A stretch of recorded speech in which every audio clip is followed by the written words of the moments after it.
Alors, le groupe Dizzy Lays Trio, sont 3, facile. Le spectacle, c'est un Team Galaxy et on joue donc à la Maison de la Parole de manière intime, c'est-à-dire il n'y a pas de micro, il n'y a pas d'ampli et des morceaux plutôt personnels, pas que, mais plutôt perso. Voilà, contrebasse, guitare, chœur, flûte et guitare-voix. Il y a du hip-hop, il y a un peu de jazz, il y a un peu la contrebasse à l'archer. Donc pourquoi ce choix comment vous faites pour choisir vos musiques par rapport peut-être aux paroles que vous écrivez? Est-ce que c'est vous qui écrivez vos propres paroles? Et oui, complètement. Vous n'avez entendu que des mots qui sortaient de ma tête. Et par rapport au choix des musiques, ça se fait à 3 en fait. C'est-à-dire en général, j'arrive avec un squelette de musique. Et puis après, c'est surtout pas moi qui décide quelle partie va se faire à l'archer ou quelle partie. Après, on a chacun nos parties. En fait, ce que vous avez entendu, grosso modo, ça a été composé par la personne qui la joue, quoi. Donc après, c'est des répètes, c'est des petites résidences, c'est des essais, des ratages. Et puis quand on est content de nous 3, on garde. Mais il y a aussi des parties improvisées, heureusement. Tout à ça on l'a vu et donc on va parler avec le contrebassiste qui à un moment donné fait un duo voix contrebasse qui apparemment improvise mais c'était vraiment magnifique, c'était là-haut on est resté perché là-haut. Racontez-nous un petit peu comment vous abordez ce travail entre la poésie, la chanson et votre instrument. Déjà j'étais bercé par la chanson française donc j'ai cette culture là et je laisse aller, je propose à Mathieu, j'ai des idées des fois et ce qui est agréable avec Mathieu c'est qu'effectivement il lead pas trop, il valide ou pas, mais il laisse vraiment libre cours à la création et je suis un improvisateur plutôt qu'un exécutant on va dire et j'ai une grande part d'improvisation dans le... Sur chaque morceau, sur chaque concert vous pouvez improviser, même si les paroles sont très écrites bien sûr, vous avez la possibilité d'improviser régulièrement. Malgré les structures, il y a beaucoup d'espace de liberté. Ce qui fait que chaque concert est toujours différent. Oui, on a bien compris ça, que certains jours c'était plus ou moins improvisé, plus ou moins libre.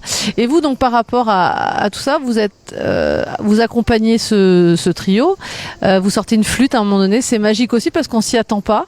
On se dit tiens, est-ce que vous pouvez nous parler un peu de votre rôle dans ce trio?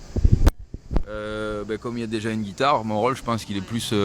il est très harmonique aussi, il y a un cadre, mais un peu comme PF, je me balade aussi au travers du cadre et j'essaie de mettre des enjolivures, je sais pas si je suis nul en français, et voilà, c'est juste ça, et moi j'aime beaucoup ça.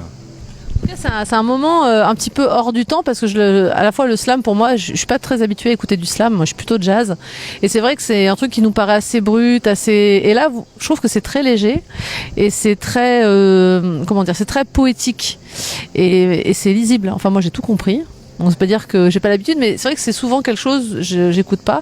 Et là, pour moi, c'était super agréable. Entre autres, la chanson Maintenant, qui est très très touchante. Maintenant t'es grande. C'est vrai que qu'est-ce que le public vous dit quand il sort de votre concert?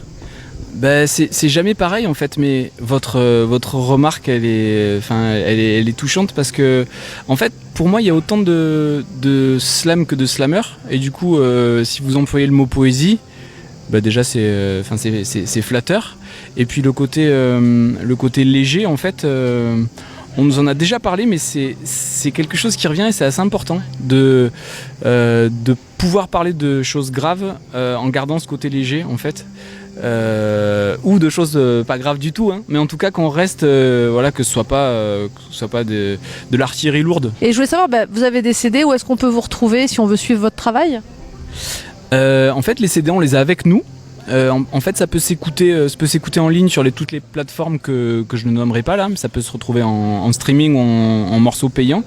Mais sinon, on a nos vrais disques en concert. Et puis ce qui est bien aussi avec la musique vivante, c'est que c'est différent à chaque fois, que le public n'est jamais le même et que nous on est humains, donc voilà, on n'est pas en mode machine et voilà. Et vous vivez, vous existez, en tout cas vous êtes super généreux.